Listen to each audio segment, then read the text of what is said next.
afternoon guys, no? It's been a very very long weeks para sa akin.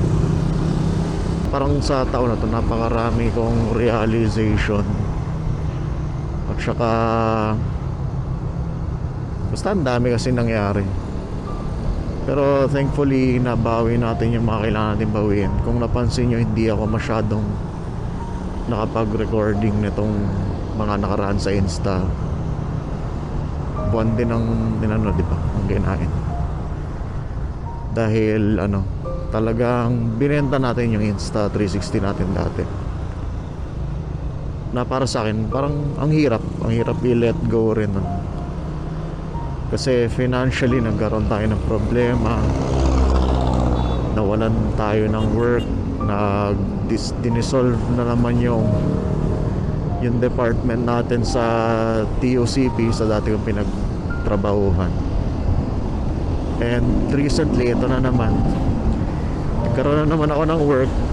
Tapos ayun, maganda sana yung offer kasi Australian, pero nawala na naman siya dahil yung government ng Australia hindi binudgetan yung proyekto namin. So kailangan nila mag-lay off hindi lang sa taga Pilipinas kundi dito lang sa Australia rin.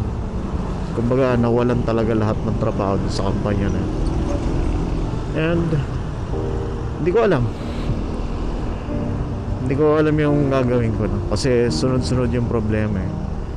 May mga naayos na problema na nagkaroon ng consequences. Hindi natin maiwasan. Yung mga consequences na yun, involved dun yung mga miyembro. Kasi ako ngayon ang vice chapter head ng KYT Rizal. Ayun. And ayan, congratulations sa atin. Sabi ko halong lungkot at saya na naibalik na sa national yung chapter ng Rizal na talaga namang inibig natin, di ba? Dahil sa samahan sa mga proyekto, sa charities, sa mga events. Kumbaga, napamahal na rin sa atin yung grupo. Pero may mga sakripisyo. May mga pangyayari na hindi natin maiwasan kasi nga sinubukan natin ayusin. May mga kapalit, may mga nanlamig, merong mga umiwas, nagkatampuhan, misunderstanding na para sa akin ang mabigat na rin. Kaya ito, subukan ko munang pumunta kung saan. Actually may destination tayo, may pupuntahan tayong coffee shop sa Gentry, sa Cavite. Matagal na akong ini-invite sa coffee shop na to eh. Kaya puntahan natin para maiba naman yung environment natin. Makapag-refresh lang tayo ng konti. Samahan nyo ako pag medyo hihinga lang tayo ng konti. Ayun, special thanks nga pala kay Ninja 360. Sa kanya kasi tayo kumuha ng panibagong unit ng extra. So yun nga, nawala yung Insta360 ko nung mga time na talagang nangangailangan na naman ako. Ilang beses ko na nagagawa ito kapag walang wala ako. Dati nga binenta ko yung camera ko, DSLR Canon, dahil din sa pangangailangan. Hindi ko na siya nabalik. Hanggang sa nagbago yung interest ko. Parang mas gusto ko na lang ng ayun, hindi ko rin alam kung anong gusto ko sa buhay ko ngayon. Ito lang kasi sobrang gulo yung mga realizations ko from the past. Parang sinasabi na lang na hindi ito yung buhay na para sa akin. Parang dati ang iniisip ko, sige director, go. Nandito ako sa field, nasa media ako, ang dami kong kayang gawin. Nagsusulat ako, nagsisinematography ako, pero hindi ko makita eh. Parang lagi akong fine-fail ng sarili kong dream, sarili kong plan. Na hanggang sa yun, dumating sa point na hindi ko na alam. Hindi ko na alam kung ano yung gagawin ko. Wala na. Hanggang sa nagkaroon ako ng interest sa drone, nandun pa rin tayo sa cinematography. Gumawa tayo ng mga vlogs, features. Ayan, may mga bike na tumumba. Hanggang sa yun, nag-aaral tayo ng FPV ngayon. And yun, thankful ako na ibalik ko si Insta360. Maraming salamat ulit kay Ninja, kay Ninja360 na taga Cavite. Yan, mabilis ang transaction, mura pa, may mga freebies pa kayo. Simula rin nung nagkaroon ako ng unang Insta360, yun na yun mismo. Doon nag-start yung buhay ko na parang hindi ko na alam. Nung kinuha ko yung 360 na yun, yun na rin yung time na mawawala na ako ng work sa TUC. Binigyan na nila ako ng letter na yun nga, i-dissolve na yung account ko. Sunod-sunod na yan, guys. Nasa ano na rin tayo ng KYT Team Rizal, na hindi ko rin naman inasahan na bibigyan tayo ng gantong responsibilidad. Salamat sa tiwala sa mga miyembro, pero napakabigat na responsibilidad. Hindi rin naman first time sa atin na maging officer. Nasubukan na rin natin kahit sa org, sa Mascom Society, vice president din tayo. Ewan ko lang bakit laging vice president ang binibigay sa aking role. Yung mga times na napipisil akong maging leader, president na mismo. Pero hindi kasi natin tinatanggap yun. Gaya ng dahilan natin, ang dami nating engagement. May prod pa tayong pinangahawakan, may mga tinatrabaho pa tayo sa labas. Hindi ganun kadali, no? Gaya nga ng sabi ko minsan, hindi madaling maging ako. Pero sinusubukan ko rin i-balance, no? Sinusubukan ko i-balance yung buhay ko, yung work, out of frustration, hanggang sa makuha natin ang makuha. Nahihirapan lang tayo ngayon kasi ang daming pagbabago eh. Ang daming pagbabagong mangyayari. And sa iba, nahihirapan silang i-digest yung mga changes na yun. Pero ang mga sabi ko lang, let it flow. Nangyayari kasi talaga yung mga bagay-bagay kasi hindi naman tayo yung may control niya. Yung Diyos yung may control niya. Ayun. Kahit minsan nakagalit pa rin talaga ako sa kanya. Kasi dahil sa kanda leche-leche na mga sitwasyon na binibigay niya sa akin, ito, buhay pa rin ako. Kung tutusin, maswerte pa rin ako kaysa sa ibang tao. Maswerte pa rin tayo talaga. Hindi naman kasi lahat ng problema napakadaling solusyonin kapag binibigay sa'yo. Ang hirap din na kapag marami kang ginagawa, iisipin mo yun isa-isa. Gaya nga nung nagpapa-workshop pa ako ng dati, lagi ko naman sinasabi sa kanila, napakahirap maging jack of all trades. First of all, hindi lang naman dahil kailangan mong aralin lahat ng bagay na meron kayo. Ang hirap kasing mag-juggle ng one skill to another. Isa pa, yung bawat skills na yan, may mga tao lang din yan na makakapag-sharean ka. May mga community, different communities yan. Kaya na sabi ko na ang hirap maging jack of all trades. Isa pa, jack of all trades, yun nga, master of none. Hindi mo naman talaga na ma-master yung lahat ng yun. Posible, oo, pero napaka tagal na proseso. Bibigyan mo rin ng time yung sarili mo, a lot of learning, a lot of patience. Yun. Isa pa, ayun nga, gaya nga ng traffic na to, hindi rin naman ako pasensyosong tao talaga. Diba? Traffic na sila ng ganyan. Ayun, mahirap talaga. Mahirap kapag kung ikaw, katulad mo ako na ang dami mong ginagawa sa buhay, iniisip mo na rin talaga na magbawas ng gagawin. Ako, sinubukan kong i-give up yung iba kong ginagawa. Kung tutuusin, hindi lang naman ako videographer. Ano rin ako, writer din ako, book writer din talaga ako. Isa sa mundong iniwang ko noon. 2014, 2017 yan. Struggling na naging writer tayo, naging book writer tayo. Kabi-kabila ang mga book signing yung pinupuntahan natin. Pero hindi pa rin nasasatisfy yung sarili natin doon. Hanggang sa give up ko na rin yung ibang sides. Naging director of photography tayo. Naging assistant director tayo sa mga indie films. Hanggang sa dumarating yung part na parang nadadaw na naman ako. Hindi na naman ito yung gusto kong mangyari. Kasi nga marami nangyari. Marami na namang issues na nangyari. Hindi na ako nawala ng issue sa buhay. Masaya naman ako sa ginagawa ko. Hindi lang ako nasasatisfy. Lagi kasi may mga failures Hanggang sa sinusubukan na naman natin maglayo sa media. Hanggang sa napadpad tayo sa Fliptech Films, sa business partner natin yun. Shoutout kay Marty. Na totoo lang, Marts, kung mapapanood mo to, dito ko rin sasabihin sa'yo. Gusto ko na rin talaga mag-give up sa Fliptech Films. Hindi dahil hindi ako nag-grow.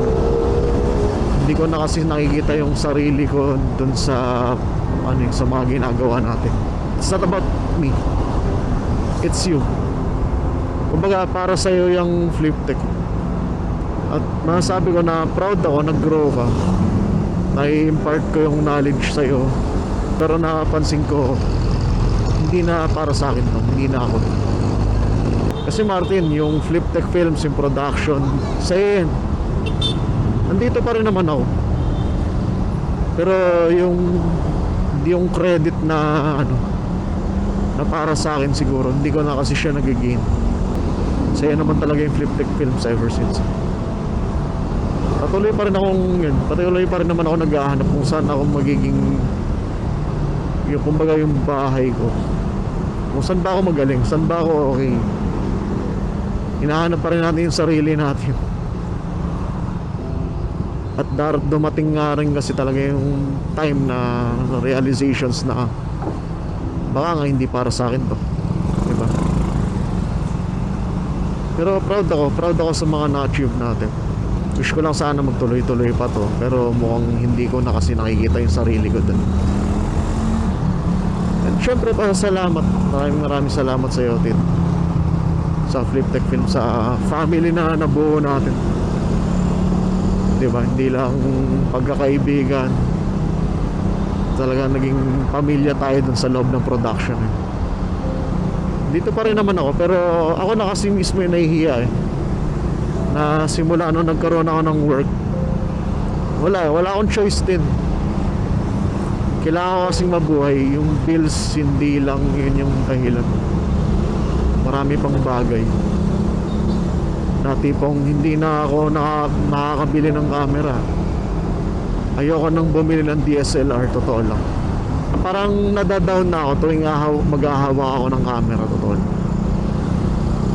Masaya ako dati. Ngayon kasi parang naging challenge na siya sa akin every time nahahawa ako ng camera. Na, kailangan pagalingan na naging ganun na siya sa akin. Naging paulit-ulit ganun na siya lagi. Hanggang sa titingnan ko, nasaan na ba ako? Saan na ba ako nakatayo ngayon sa mundo ng camera? Ayun, ang hirap mahirap tanggapin sa akin. Kaya sinusubukan ako mag-change ng path ng career. Kasi hinahanap ko pa rin hanggang ngayon kung nasaan ako. Ayun, nandito pa rin naman ako, Tim. Pero para lang malaman mo na talagang sinusubukan ko na rin lumayo sa Fliptech Films. Pero masaya ako sa kung ano yung nabuo natin. Siguro ang negative trait ko sa buhay ko, yung mabilis akong madown. Kahit sinasabi nung ibang tao na may part na magaling ako sa ginagawa ko, Parang kapag na-down ako, iniisip ko hindi naman talaga ako magaling. Kaya nga ang dami kong ginawa, di ba? Ang dami kong sinubukan. Naging writer ako, naging book writer ako, pero nung na-down ako, parang wala na, ayoko na. Doon ang dami nang hihinayang, ang dami nagsasabi na ba't di mo tinuloy? Ba't di ka magsulat para sa pelikula? Sinubukan ko rin naman. Nagsulat ako pa ng script para sa pelikula, pero wala ko na pala eh. Yun yung naging negative sa akin eh. Parang ang dali ko kasing madam. Hanggang sa dumarating yung point na mini-wish ko sana ako na lang yung marunong gumawa ng ganitong bagay. Na parang dapat sana ako na lang. Ako lang sana ako na lang ulit. After nitong mga nakarang taon, di rin maiwasan na magkaroon tayo ng lungkot. Na maya pa yung isa nating kaibigan, isa nating tropa, tinatawag nating isa sa mga kapatid natin. Na hanggang ngayon, niisip ko pa rin kung bakit nangyayari yung ganito. Kung mapapansin nyo nga yung keychain ko, di ba, nasa susi ko. Pinagawa ko pa siya ng model ng shrunken head. Hindi kasi kita ngayon, ako kung kita ngayon. Shrunken head na pinagawa ko, customized ng mukha niya. Kasi nung time na nawala na siya, nakinuha na siya sa atin, hihingi sana tayo ng abo para sa alaala niya, pero hindi na natin nagawa. Out of respect na rin kila tita. Naawa rin ako kasi dalawa na nga lang sila magkapatid, dalawa pa silang kinuha sa atin. Pero thankful ako kasi nandiyan pa rin yung mga natira nating tinatawag nating kaibigan na kapatid natin. Parang brother from another mother, yun yung tawag namin. Sakit pero wala tayong magawa. Pinagpapasalamat na lang namin kasi yung tropahan namin ito, buhay pa rin talaga kahit tatlo na lang kami. Nakakasama natin sila minsan, hindi tayo nagdadalawang isip na samahan sila kasi napakakunti ng time eh. Kasi yung isa busy magpayaman, yung isa naman busy kasi pulis na. So may kanya-kanyang buhay. Pero once na nagdadalawang isip na pumunta, na yun na lang yung meron kami, pagpapalit pa ba namin dahil busy kami? Pag may pagkakataon, nagkikita-kita talaga kami yan. Kilala ko tsaka kay Renz, yan. Dalawa sa mga natitirang kapatid natin na feeling ko panghabang buhay na to. Maraming nakakalungkot na parte ng buhay natin, pero marami rin naman masasaya. Isa pa sa mga naging concern ko nitong nitong kailan lang, simula na naging officers tayo, meron din naman tayo mga nakilalang kaibigan, short-lived din. Kumbaga responsibility na natin to, tapos nagkaroon ng mga tampuhan na ganyan. Hindi naman pwede yung ganun, na parang ako yung nagwe-weigh in, ako yung nasa gitna ninyong lahat. Nakakapagod din mga tol, na parang sana pinagbigyan nyo na lang yung isa't isa, di ba? Yung sitwasyon na ganito, hahatiin nyo yung bawat isa. Nasaan yung unity sa grupo, di ba? Kumbaga tama naman, may pinupunto nga naman yung isa na sumali nga naman kayo sa grupo. Sumali naman kayo sa grupo para i-enjoy yung grupo, yung company ng bawat isa. Pero bakit ganun?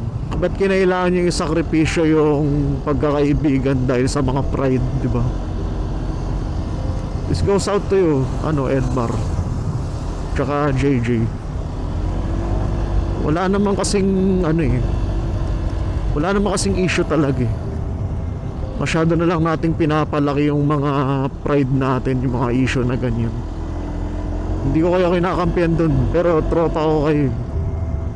Naging kaibigan ko na kayo sa grupo. As much as possible, ayokong masira yun. Ang rule ay rule talaga.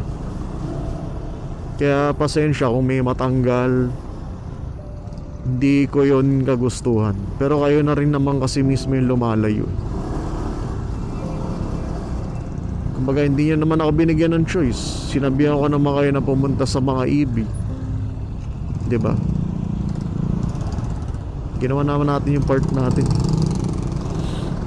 Hindi naman ito about sa pride eh.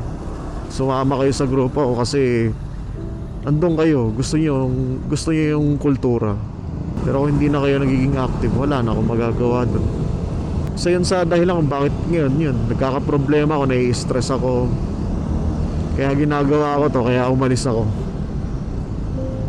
May pupuntahan tayong coffee shop. At least may pupuntahan tayo. Hindi katulad nung mga dati kong biyahe na pag nai-stress ako, throttle na lang talaga. Mabigat din yung naging desisyon ng national sa KYT Philippines na dahil nga sa mga issue na nakaraan, naayos nga natin yung issue, kaso may panibago naman, internal pa. Hindi naman kami pwedeng mahati mga tol. Ang isa po ko pang punto doon, binigay nyo sa amin yung tiwala nyo nung kami yung naging officer. Kaso nung nabalik na siya sa national, ano nangyari? Ba't parang nanlamig kayo guys? Tapos may mga nag-alisan pa. Wala naman sanang ganun. Pero maraming salamat pa rin sa tiwala na binigay nyo. Hindi naman namin ano yun eh. Hindi naman namin sasayangin yun. Nandito na kami. Hindi naman sinasabi namin na no choice na kami. Pero andito na eh. Nakakaya naman sa national na biglang sabihin namin na bababa na kami sa pwesto kasi naayos na namin yung issue nyo. Nakakahiya naman po sa kanila, diba? So yun, sana maintindihan nyo kami. Mabigat din sa amin to eh.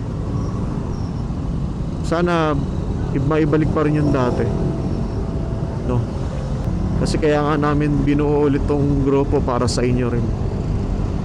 Kung gaano kayo naging ka-active noon before pa na magkaroon ng mga issue, sana maibalik din. Huwag naman sana nating pairalin yung pride. Kasi kung tutuusin, bottom line, wala na rin naman talagang problema. Iayos na yun. Kailangan na lang ayusin. Isang tao na lang yun yung kailangan mag-ayos nun. At in-advise talaga sa amin na wala kami magagawa eh. Sinubukan namin. Ngayon, tayo ng jeep. Sorry kung nag-i-internalize ako ng ganito habang nagra-ride ka. Sanay talaga ako na ganito. Ang dami kong iniisip pag nagra-ride ako. Sinasabi ko lang kung ano yung naiisip ko talaga. Ayun, pasensya na ulit sa mga misunderstanding na nangyari para sa Erwin, Kuya Jonel, Papa Jonel, Papa MJ, Amo MJ, pasensya na talaga. Hindi namin hangad yun. Ang hangad namin, sorpresahin kayo, maging masaya lahat. Yun lang yung hangad namin. Kung ba't di namin sinabi yung about sa meeting. Dami ko experiences ngayong taon. Sabi ko, napakabigat ng taon na to ngayon sa akin, na hanggang ngayon naabot pa rin ako ng kamalasan talaga. Yung inaakala kong dream job na biglang maglalaho ng ganun, hindi natin alam. Hindi naman tayo sure sa bukas na inaano natin.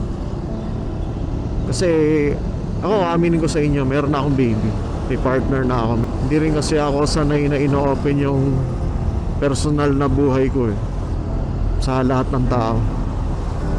Dumating yung time na yun, nagkaroon tayo ng baby, binuhay natin yung karakter sa libro, si Johann Klein. Ayan yung pangalan ng aking baby, no? Ang hirap din, ang hirap ng may bubuhayin ka talaga. Gatas, diaper, kahit ano na. Hindi ako kasi masyadong magkwento sa sa personal life ko. Pero yun nga, nahihirapan din kasi ako na yung partner ko, na pinag-aaral nga rin ulit namin siya. So ako lang talaga yung nagtataguyod sa amin ngayon. Hindi ko pa sila kasama kasi nasa Bulacan sila.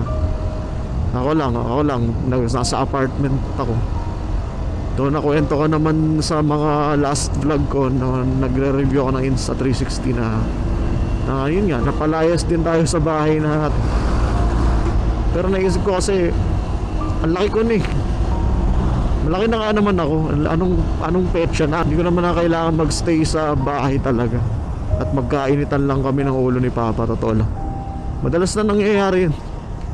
Nagkakainitan lang kami sa bahay. Kaya naisip ko siguro oras na rin para bumukod talaga. Pero lately kasi sinasabi nila na bumalik muna ako kung nahihirapan ako. Welcome naman daw ako dun sa bahay. Naisip ko wag na lang. Kasi maganda na rin naman na yung relasyon namin nila Papa, ng mama ko, ng parents ko. Na alam naman nilang tinataguyod ko na kung ano itong nasimulan ko. Ginagawa ko ng paraan lahat. Though sa estado ko nga ngayon, parang buhat ko yung mundo. Dami kasing concerns financially. Alam naman natin lahat na ang kasagutan lang kasi sa mga problema natin pero kung mayaman lang tayo, wala sanang problema mga tao. Tumutulong din naman tayo eh. Kasi may time na pag ako yung nakakailangan ng tulong, saan ako lalapit, di ba? Eh ako, ma-pride din ako eh. Pag money matters, hindi talaga ako nakukutang basta-basta. Lalo na kung hindi ko naman kilala. Yung i-judge lang ako. At saka pag nakukutang tayo, binabayaran natin agad. Hindi naman tayo nagpapabaya sa mga responsibilidad natin pagdating sa pera. Gaya nga nung sabi ko, ma-pride ako sa pera. Ayoko nung nagtatagal yung utang ko. Basta ako, masaya ako pag nagta-travel ako. Ito yung stress reliever ko kumbaga. Nagkataon lang na napupuno na siya, kaya kailangan ko na namang umalis. Maraming salamat kasi may mga pagkakataon na ganito. Na pagkakataon na nakakahinga tayo. Ayun o, i-wrap up ko lang tong video na to. Kasi malapit-lapit na tayo sa destination natin. Pasensya na kung hindi ko alam kung naging rant to para sa inyo. Pero ngayon lang ako nag-speak ng mind ko sa isa sa mga content ko. Yun lang, ganun lang, natural lang tayo pre. Siguro ang iiwan ko lang na words of wisdom yung unfairness ng life sa atin.